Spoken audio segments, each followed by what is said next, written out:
देखो भाई इधर देखो, हमने बात की थी आपको साइंस में, इधर देख लो आपको क्या नाम बढ़िया, ध्यान से देखना, पूरा रिवाइज करवा रहा हूँ ना। साइंस में हमने सबसे पहले बात की थी इसकी परिभाषा की। किसकी बात की थी? परिभाषा। परिभाषा इसकी होती है प्रकृति के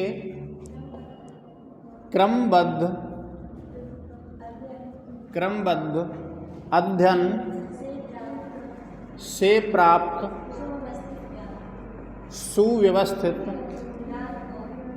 सुव्यवस्थित ज्ञान को विज्ञान कहते हैं। विज्ञान कहते हैं। इसके बाद मैंने बात की थी इसके प्रकार की। किसकी बात की थी? विज्ञान की। अगर मैं आपसे बात करूं तो विज्ञान मोटे तौर पर मैंने आपको 4 प्रकार की बताई थी। कितने प्रकार की बताई थी? जिसमें अगर मैं आपसे बात करूं सबसे, हाँ 4 पढ़ लो ना। पहली होती है हमारी रसायन, और दूसरी कौन सी होती है हमारी? भौतिक, फिजिक्स कहते हैं इसको। तीसरी कौन सी होती है हमारी? जीव विज्ञान। अब देखो जीव विज्ञान में आपको 2 प्रकार ध्यान रखने हैं। कितने प्रकार ध्यान रखने हैं? एक तो जूलॉजी और दूसरी कौन सी? बॉटनी। क्या ध्यान रखनी है? बॉटनी। इसके बाद चौथी कौन सी हमारी? गणित। गणित भी हमारा एक विज्ञान का पार्ट है। Mathematics is a science part, not a other subject. तो अगर मैं आपसे बात करूं इनके प्रकार के बाद हमने सबसे पहले हेडिंग डाली थी जिसका नाम था भौतिक परिवर्तन। क्या नाम था? भौतिक परिवर्तन। नोट आप इनकी कॉपी से कर लेना, नहीं कॉपी से नोट कर लेना, मैं थोड़ा शॉर्ट में समझा रहा हूँ। भौतिक जो परिवर्तन है उसमें आपकी विशेष बात ध्यान रखनी होती थी, यानी कि जो चीज़ हमारी हमने कोई चेंज किया तो चेंज करने के बाद वापस वो चीज़ बन जाए। जैसे मैंने ऐसे किया, अब वापस ऐसे भी कर सकता हूँ। ये थोड़ी मैंने यहाँ हाथ रख दिया यहीं रहेगा ये, यानी कि जिस चीज़ को दोबारा लाया जा सके उसी स्थिति में, उसको कहते हैं भौतिक परिवर्तन। ठीक है ना। तो उसमें मैंने पहला पॉइंट क्या लिखवाया था आपको? जिसमें नया पदार्थ ना बने। दूसरी बात क्या थी हमारी? एक हमारा रूप और आकार, इसमें परिवर्तन संभव है। रूप और आकार में परिवर्तन। जैसे अगर मैं आपसे बात करूं रूप की, रूप का मतलब जैसे अगर मैं एक तीसरी चीज जो लिखवाई थी मैंने आपको, अवस्था। अवस्था, अवस्था में परिवर्तन संभव है। अवस्था जैसे ठोस, द्रव, गैस, आपको 3 ध्यान रखनी है। वैसे हमारी चौथी 5वीं कौन सी होती है? प्लाज्मा और बोस-आइंस्टाइन्स। यानी कि वैसे अगर आप 12th लेवल में पढ़ोगे, आप में से बायोलॉजी का स्टूडेंट है कोई? बायोलॉजी मैथ का आप हो गए तो आपने 5 प्रकार पढ़े होंगे उसमें। ठोस, द्रव, गैस के अलावा एक नहीं पढ़ा एक समय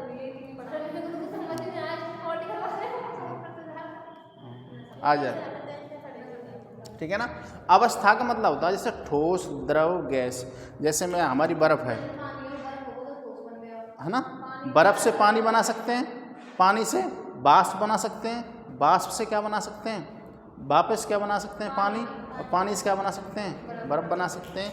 तो इसमें मैंने आपको डायग्राम बनाया था। जैसे अगर बात करूं ठोस, द्रव और गैस, अवस्था जो होती हैं आपस में समरूप होती है, यानी कि एक दूसरे में चेंज हो जाती है।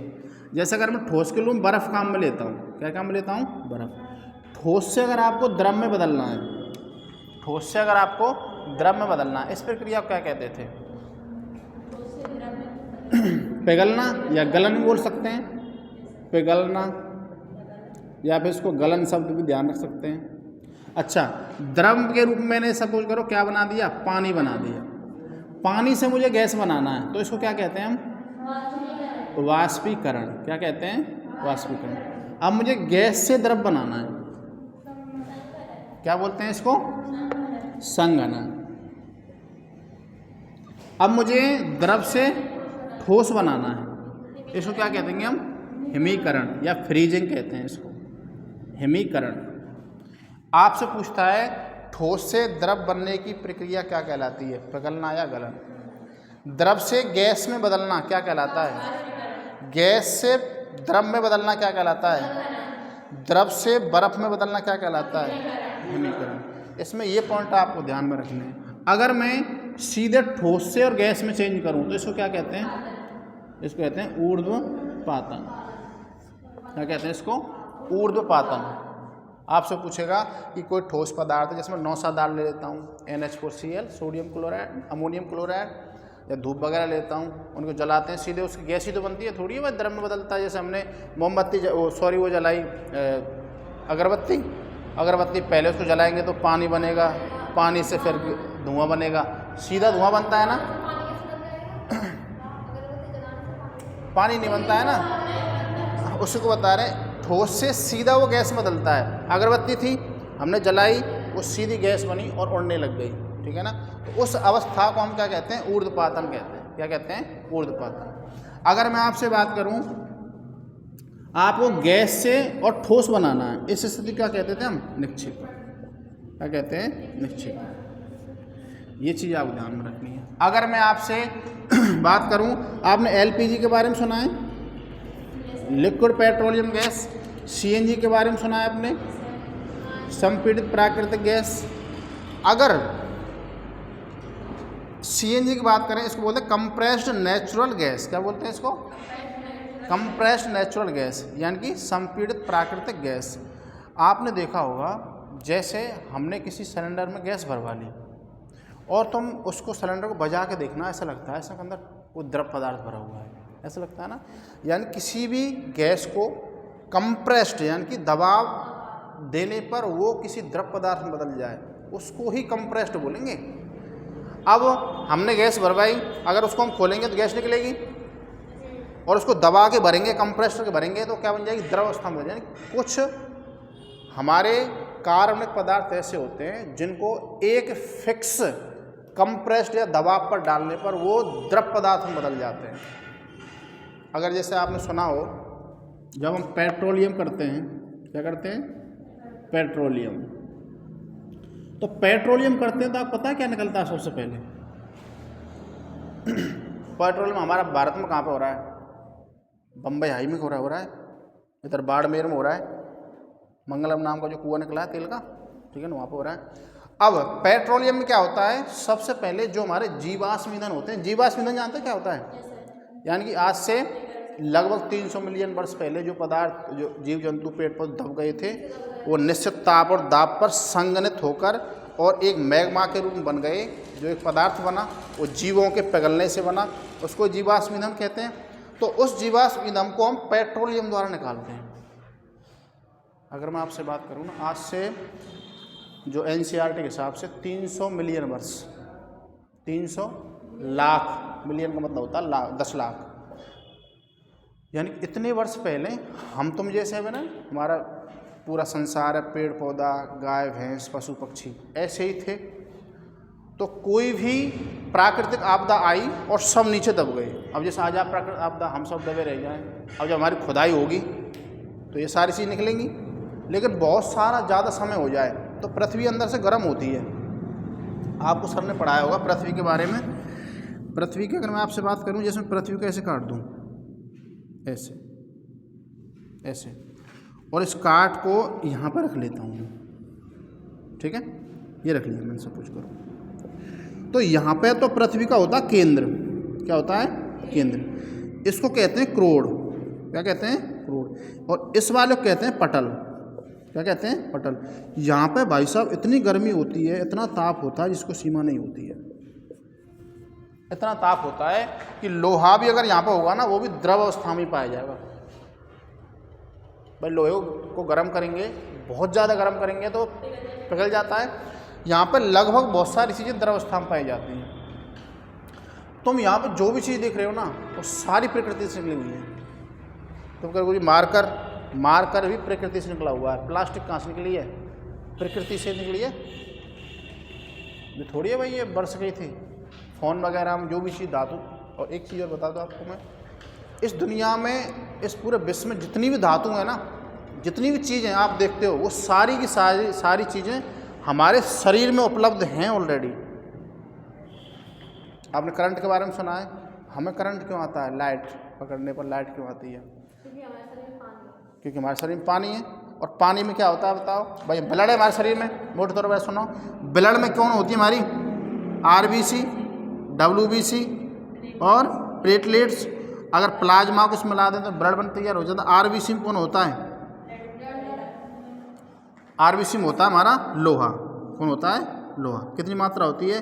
0.05%। इस लोहे की वजह से और अन्य धातुओं की वजह से ही सीधे ब्लड में करंट आता है। अगर किसी आदमी से ब्लड निकाल दिया जाए ना, उसको शायद लाइट में टांग दे, उसमें करंट नहीं आएगा। करंट आता है ब्लड के अंदर। ब्लड के अंदर क्या है? हमारी धातु है। लोहा, सोना, चांदी, जितनी भी धातु आप देखते हो ना, वो सारी चीज़ हमारे शरीर के अंदर है, लेकिन नाम मात्र अवस्था में, कम अवस्था में। ठीक है ना? तो पेट्रोलियम बारे बात बता देता हूँ कि जब पेट्रोलियम करते हैं तो सबसे पहले सबसे शुद्ध पदार्थ निकलता है ना, सबसे शुद्ध पदार्थ, उसको कहते हैं सफ़ेद पेट्रोल। क्या कहते हैं? सफ़ेद पेट्रोल। अगर आपने देखा हो, जो हवाई जहाज चलती है ना, इन हवाई जहाज़ों में सफ़ेद पेट्रोल काम में लिया जाता है। उस सफ़ेद पेट्रोल में से जो अशुद्धि निकलती है ना, उस अशुद्धि को कहते हैं पेट्रोल, जिससे हमारी मोटरसाइकिल, गाड़ी वगैरह चलती है। और इस पेट्रोल में से जो अशुद्धि निकलती है ना, उसको कहते हैं डीजल, जिससे हमारी गाड़ी वगैरह चलती हैं, इंजन वगैरह चलते हैं। और डीजल में से जो अशुद्धि निकलती है उसको कहते हैं केरोसिन, मिट्टी का तेल। सुना होगा आपने, देखा होगा, मिट्टी के तेल से क्या दीपक वगैरह जलाते हैं। और उस मिट्टी के तेल में से जो अशुद्धि निकलती है ना, उसको कहते हैं कोल तार, जिससे डाबर वगैरह, ये सड़क वगैरह बनती हैं। इसके अलावा 27 प्रकार के और कार्बनिक पदार्थ निकलते हैं, जो हमारे डेली, जैसे पैराफिन, मोम वगैरह हो गए, बहुत सारी चीज़ें हो गई तुम्हारी। सफ़ेद पेट्रोल सबसे शुद्धतम रूप होता है पेट्रोलियम का। उसमें इतनी ताकत होती है कि इतनी वजन की चीज़ को भी ऊपर उड़ा लेती है।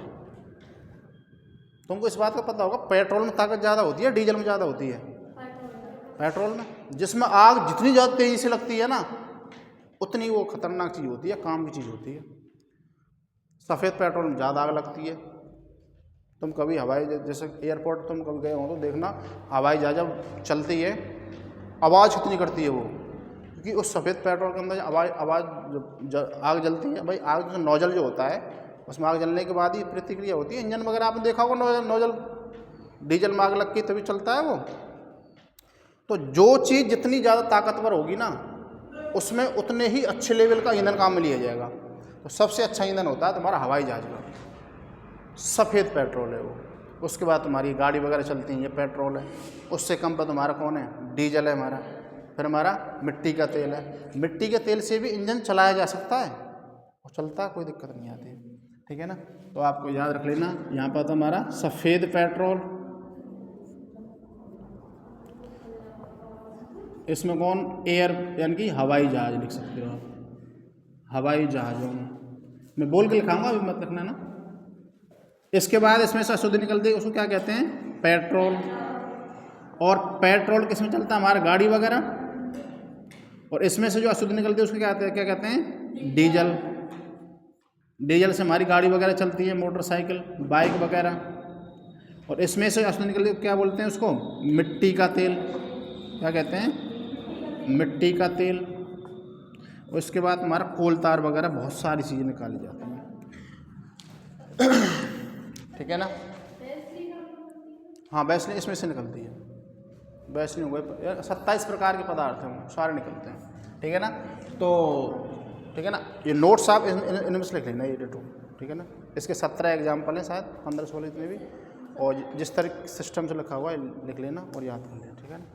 अगली हेडिंग डालेंगे भाई, रासायनिक परिवर्तन। शायद हेडिंग तो हमने डलवाई थी ना जी? क्या पहले? हाँ, पहले हिंदी ले लेंगे, कोई दिक्कत नहीं। अच्छा,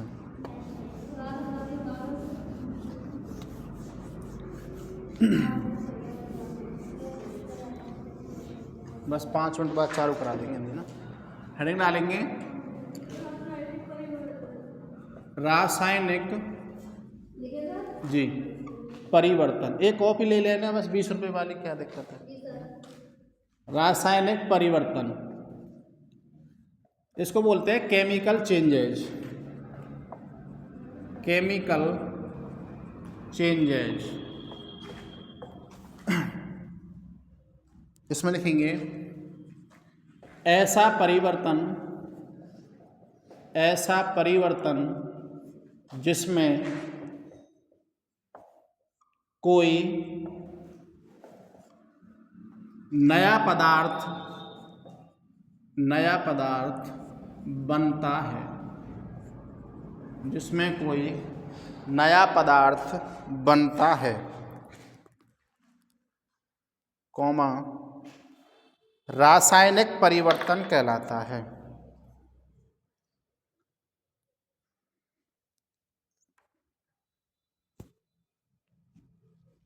नीमन लगा दें।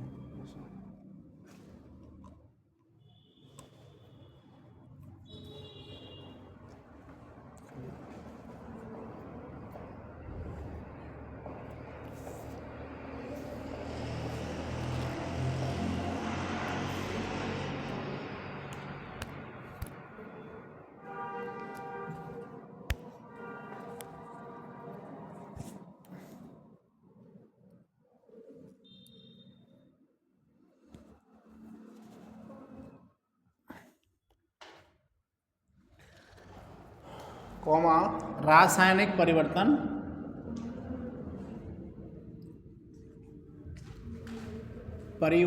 कहलाता है।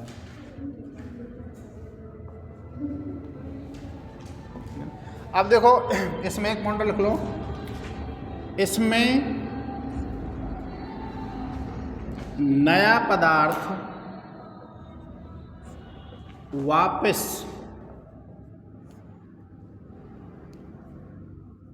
पूर्व पदार्थ में नहीं बनता है। ये दो बात याद रखनी है। जैसे अगर मैंने आपको दूध से दही बना दिया लैक्टोबैसिलस नामक जीवाणु की उपस्थिति में, तो वापस दही से दूध नहीं बना सकते आप। कर लिया नोट है? आपका नाम क्या है भाई साहब? सोनिया। आप कहाँ से? डीग से हो? अच्छा, डीग में किधर से? लक्ष्मण। Very good. आप?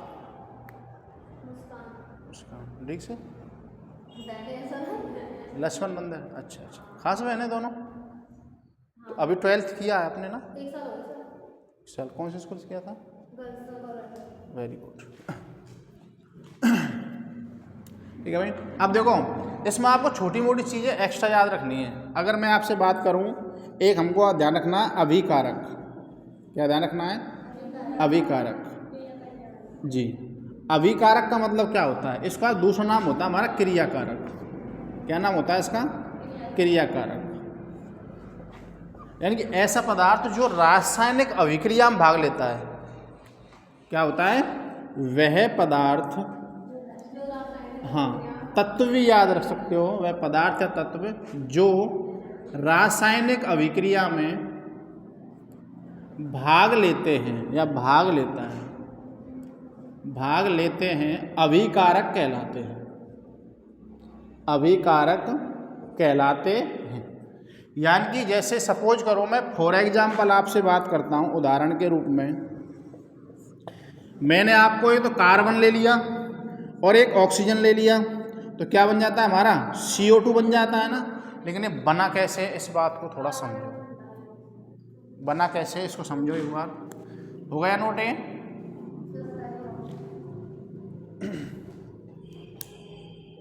वह पदार्थ या तत्व जो रासायनिक अभिक्रिया में भाग लेते हैं अभिकारक कहलाते हैं। उदाहरण के रूप में C+O2 क्या बन जाएगा? CO2। ये बना कैसे इसको देखो आप। इसके बारे में थोड़ी सी मैं विशेष टिप्पणी के रूप में समझाऊंगा आपको, या विशेष ही लिख लो, टिप्पणी को छोड़ो।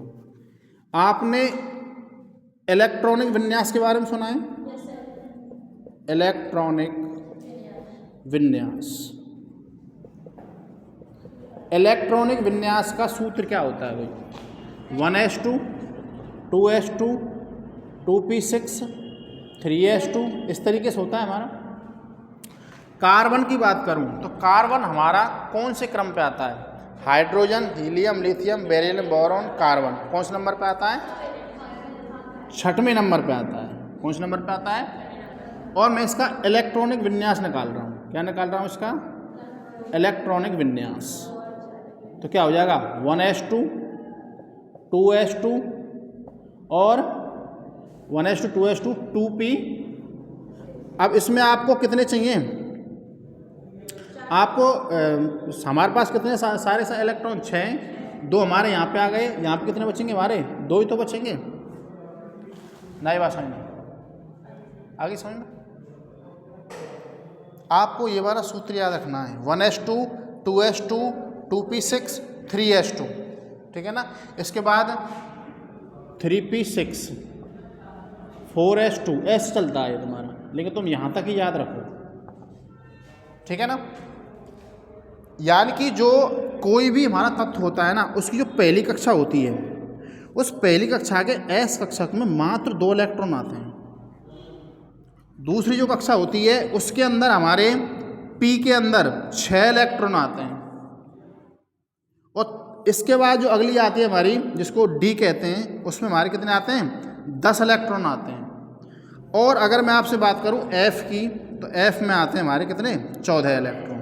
ये तो आपको मोटे तौर पे बात याद रखनी है, ठीक है ना। एस वाले में 2, पी वाले में 6, डी वाले में 10, एफ वाले में 14। आपसे पूछेगा एस ब्लॉक में कितने इलेक्ट्रॉन आ सकते हैं? क्या ध्यान रखेंगे? 2। पी में कितने आ सकते हैं? डी में कितने आ सकते हैं? एफ में कितने आ सकते हैं? अच्छा जी, अब इसका एक क्रम है, इसका एक क्रम है इसका भरने का। 2, 8, 8, 18, 18, 32, 32, लेकिन तुमको इतना ही याद रखना, ज़्यादा याद नहीं रखना। तो पहले वाले में आपको 2 इलेक्ट्रॉन, यानी फर्स्ट वाले में, फर्स्ट वाला ये फर्स्ट ही तो है ये, इस फर्स्ट वाले में मात्र 2 इलेक्ट्रॉन आते हैं, बिल्कुल सही है। दूसरे वाले में कितने आते हैं? ये दूसरा, दोनों को मिला कितने आने चाहिए? 8 आने चाहिए ना। लेकिन यहाँ पे कितने रह गए? 2 और 2 4 रह गए, 4 रह गए ना। अब आप मुझे बताइए, इस वाले में तुम्हारे 2 इलेक्ट्रॉन आ गए, इस वाले में हमको कितने चाहिए? 8 चाहिए, जिसमें से 2 तो हमारे एस वाले में आ गए और इसमें हमारे 6 आते हैं। किसमें? पी में, जिसमें 2 ही रह गए। तो बाकी कितने बचे हमारे? 4 खाली बचे ना। अब जो कार्बन है वो क्या करेगा? या तो 4 इलेक्ट्रॉन किसी से लेगा या 4 इलेक्ट्रॉन देगा। अगर 4 इलेक्ट्रॉन किसी से लेता है, अगर 4 इलेक्ट्रॉन किसी से लेता है तो लेने वाले को क्या कहते हैं? कर्जमानित के में। तो एक कार्बन बनाता है -4। अगर ये 4 इलेक्ट्रॉन दे देता है और देने वाला धनी कहलाता है, धनायन कहलाता है, पैसे वाला कहलाता है, तो बन जाता है +4। अगर मैं आपसे बात करूं, यहाँ पे क्या हुआ है? पहले प्लस वाला आता है, फिर माइनस वाला। Carbon, oxygen. कार्बन में बैलेंस कितनी है? +4 की। ऑक्सीजन पे कितनी होती है? इधर बना लो। ऑक्सीजन कौन से नंबर पे आता है? 8वें नंबर पे। Hydrogen, helium, lithium, beryllium, boron, carbon, nitrogen, oxygen. आपको लगभग 30 तक तो ये याद रहने चाहिए, ठीक है ना। 30 तक, हाइड्रोजन से लेकर Zn तक, यानी जिंक तक। इसका बनाएंगे कितना हो जाएगा तुम्हारा इलेक्ट्रॉनिक विन्यास? बताओ। 1s2, 2s2, 2p, कितने? देखो 8 थे, 2 यहाँ पे आ गए, कितने बचेंगे यहाँ पे? 4। इसके अंदर कितने आ गए हमारे? 2 इलेक्ट्रॉन। इस वाले में कितने आ गए? 2 इलेक्ट्रॉन। इस वाले में कितने आने चाहिए? 6, लेकिन आए कितने हमारे पास? 4। कितने आए? 4। 2 की कमी रह गई। तो 2 की कमी रह गई तो किसी से मांगेगा, ये किसी से उधार लेगा, किसी से ऋण लेगा। और ऋण लेगा तो हमारा ऑक्सीजन अगर किसी से मांगेगा तो क्या करेगा? ये 2 इलेक्ट्रॉन लेने पर क्या बन जाता है हमारे? O-2 बन जाता है। कितना बन जाता है? O-2 बन जाता है। यानी ऑक्सीजन की जो बैलेंस होती है वो हमारी कितनी होती है? -2। यार खुला ही ना आया, खुले ना, इसमें इंक डालनी है। तो -2 बनने के बाद मैं इसको सूत्र बनाना सिखाऊंगा। ये एक्चुअल बनता कैसे? कोई भी कैसा भी रासायनिक फार्मूला आ जाए, आप पे बनाना आना चाहिए उसका। भाई तकरीबन 1 लाख फार्मूले हैं, किस किस को याद करोगे? बनाना आना चाहिए ना, ठीक है ना। तो एक बार मैं आपको बनाना सिखा देता हूँ। अच्छा, अब आप मुझे बताइए इस पर कितना प्लस का 4 और इस पर कितना होता है माइनस का 2। अब एक्चुअल में यहाँ पे होता है 2 से कितनी बार काट सकता हूँ उसको 2 बार, तो ये सी पर रहेगा 2 और ऑक्सीजन कितना आएगा 2 एकम 2। चिन्हों की कोई खासियत बाद में नहीं होती है, तो इसका बज गुणा कर देते हैं। क्या कर देते हैं? तो 2 तो यहाँ पे आ जाता है और 1 यहाँ पे आ जाता है, तो क्या बन जाएगा CO2। ऐसे बनता है ये। जैसे सपोज करो मैंने हाइड्रोजन ले लिया, इस कितनी बैलेंस होती है इसकी? प्लस की 1। हेलिना की तरफ से फरियाद, मैं आपको ट्रिक द्वारा याद करवा दूंगा वो, है ना। प्लस एक बैलेंस वाले हेलिना की तरफ से फरियाद, प्लस 2 बैलेंस वाले बेटा मांगा कार्य बाप राजी, ठीक है ना। प्लस 3 वाले कौन सा बताओ? बैंगन आलू की थैली और कैसी जीन्स पहनूं, तुम्हारा प्लस, है ना। और तुम्हारा माइनस 1 बैलेंस वाले कौन है ना? फिर कल बाराई आंटी और -2 ओसा से PTO और -3 वाली नाना पापा से सभी, ठीक है ना। आपको याद होंगे ऑलरेडी वैसे वो। हाँ जी। अब हाइड्रोजन कितना होता है? प्लस का 1 होता है, इसके साथ में ऑक्सीजन ले रहा हूँ। क्या ले रहा हूँ? ऑक्सीजन कितना होता है? माइनस का 2। इसका बज गुणा होगा, 2 यहाँ पे आएगा, 1 यहाँ पे आएगा, क्या बन जाएगा? H2। ऐसे बनता है H2O। अरे बस में आपने सपोज करो जैसे आपने लिया CuSO4, कैसे बना ये? कॉपर पर कितनी होती है बैलेंसी? प्लस की 2 और इस पर कितनी होती है? माइनस की 2।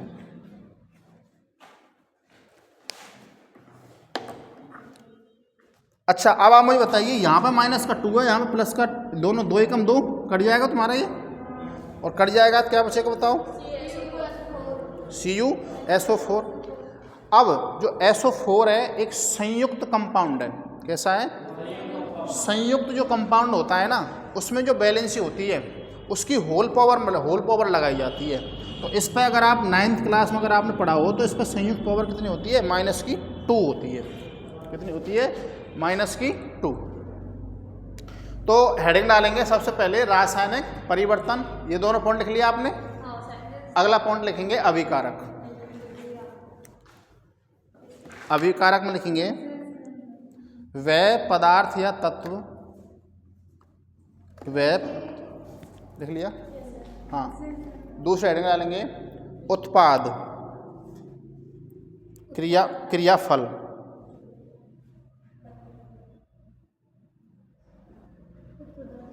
उत्पाद का दूसरा नाम होता है क्रियाफल।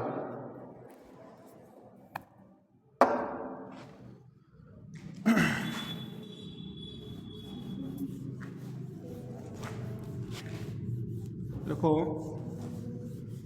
रासायनिक अभिक्रिया द्वारा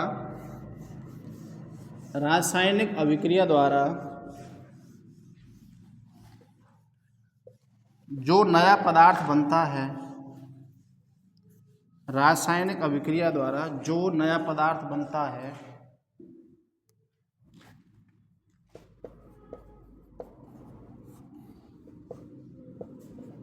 रासायनिक अभिक्रिया द्वारा जो नया पदार्थ बनता है, कौमा उसे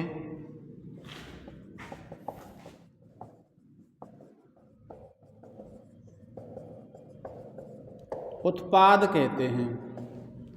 उत्पाद कोष्टक में चाहो तो क्रियाफल लिख लेना है ना, क्रियाफल कहते हैं। अब देखो, जैसे मैं इसी उदाहरण को ले रहा हूं, C+O2, ये कौन थे हमारे? ये हमारे अभिकारक थे। कौन थे? अभिकारक। और बन के जो तैयार हुआ हमारा क्या? CO2, ये क्या हमारा? उत्पाद। इसी उदाहरण को लिख लो इसके नीचे।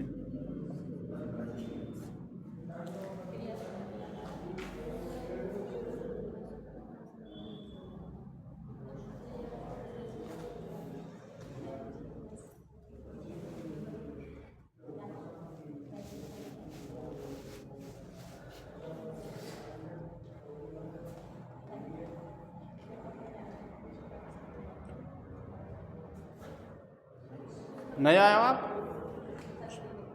किसी करोगे STC या फाउंडेशन? 4th ग्रेड का तो भरोगे ना फॉर्म, बस 10वीं पास से है वो। और जिनकी उम्र कम पड़ रही है ना, 6 महीने या 9 महीने कम पड़ रही है, वो भर सकते हैं। और फिर इस बात की क्या गारंटी है, एग्ज़ाम सितंबर में करवा लेंगे, सितंबर तक तो सबकी हो ही कुछ की हो रही होगी, सितंबर के बाद ये मेरे दिमाग से आपको ध्यान हो 2022 वाली रीट, उसमें इन्होंने 2022 में डेट दी थी, सॉरी 21 में डेट दी थी और एग्ज़ाम करवाया था 23 में, 2 साल लग गई थी। जब तक तुम्हारी 18 साल का 19 साल भी हो जाएगी। तो यह चक्कर मत पड़ियो क्योंकि उम्र कम पड़ रही है, फॉर्म नहीं भरे, भरवा देना फॉर्म जैसे भी। ये फॉर्म का भी भर सकते हैं? फॉर्म का भी भर सकते हैं? हाँ भर सकते हैं। एग्ज़ाम अभी तो सितंबर बोल रहे हैं। 10वीं पास किसमें? 10th पास से ही।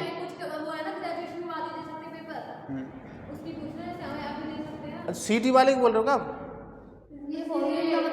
ये 10वीं पास से, 12th है तो बहुत अच्छी बात है।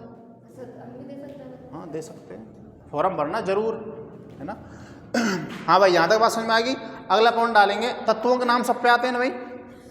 ऐसा कोई बात नहीं, जो एलिमेंट, नेम ऑफ एलिमेंट सारे सब पे आते हैं ना, तो लिख लो फिर फटाफट। देखो अगला पॉइंट डालो, तत्वों के नाम।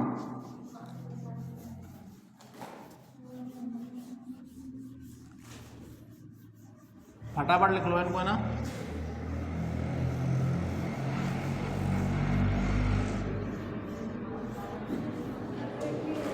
लिखो hydrogen, helium, lithium, beryllium, boron, carbon, nitrogen, oxygen, fluorine, neon, sodium, magnesium, aluminium, silicon, phosphorus, sulphur. Sulphur के बाद कौन आता है हमारा? Chlorine.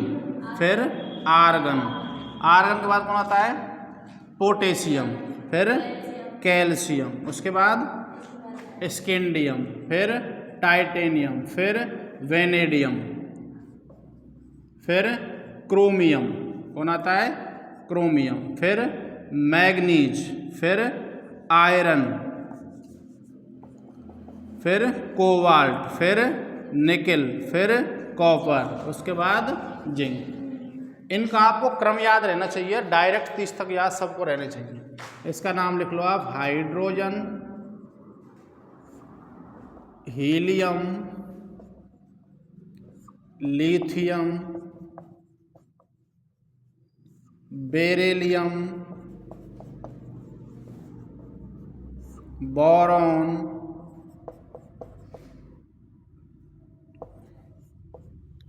Carbon, nitrogen, carbon, nitrogen, oxygen, fluorine, neon, sodium, magnesium,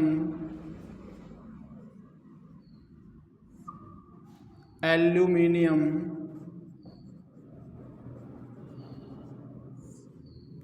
silicon,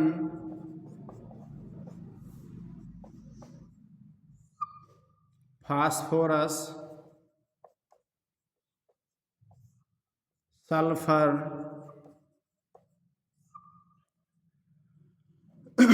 chlorine, argon, potassium,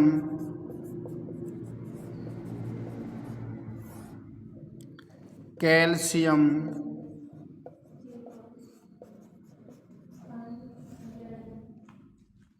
scandium, titanium, vanadium, chromium, manganese, iron,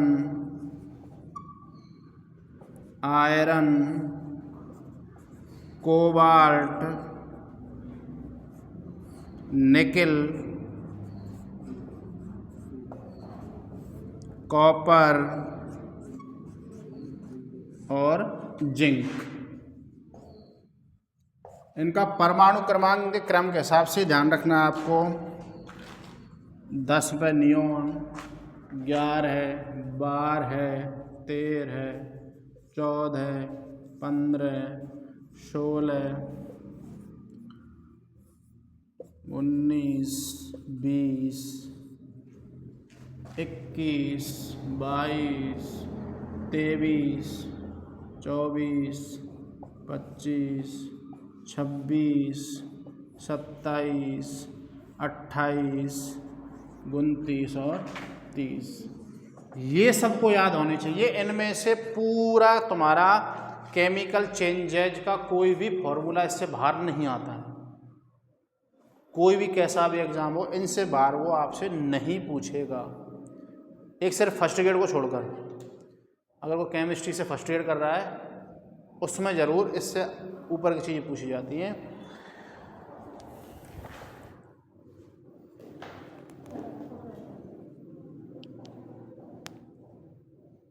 ऐसे खुलता है।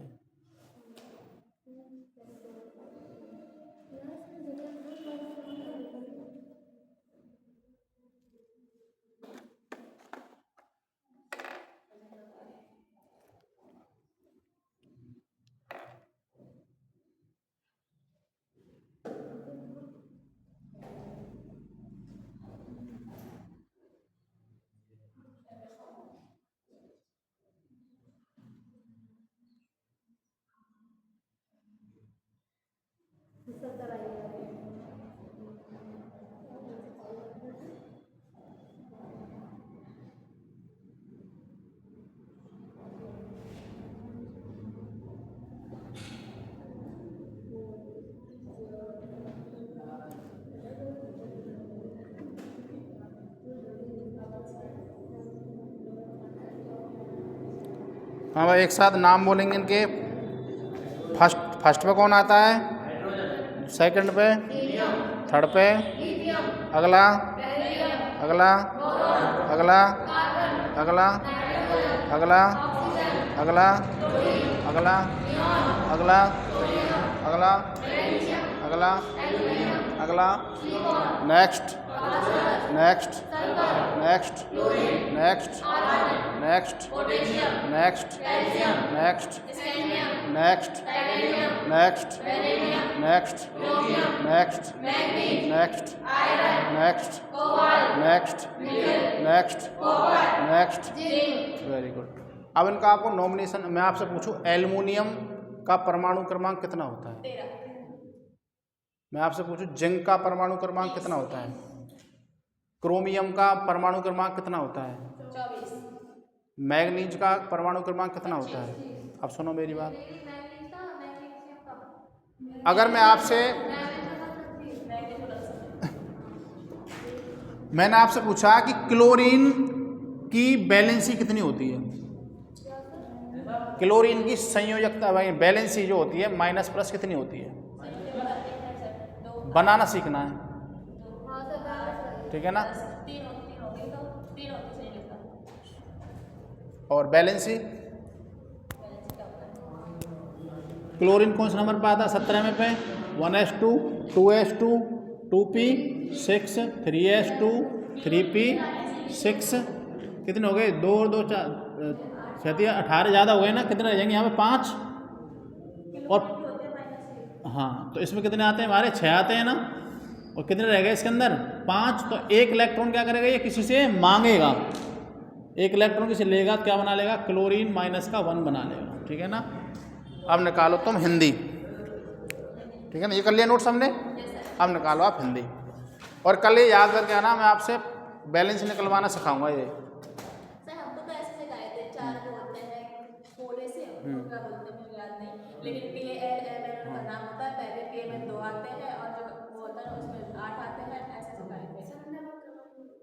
मैं कल बनवाऊंगा सारे सारे, ठीक है।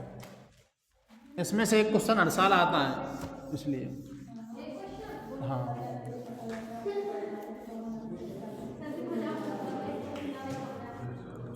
क्यों, एक इस टॉपिक में से, इस टॉपिक में से एक,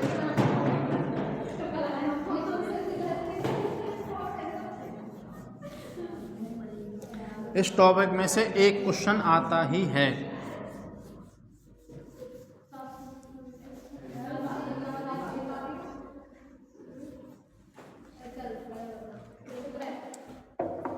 हाँ भाई, मुझे आप एक बार बताइए, इसको वैसे आप नाम तो आपने सुना ही होगा इसका बेचारी का,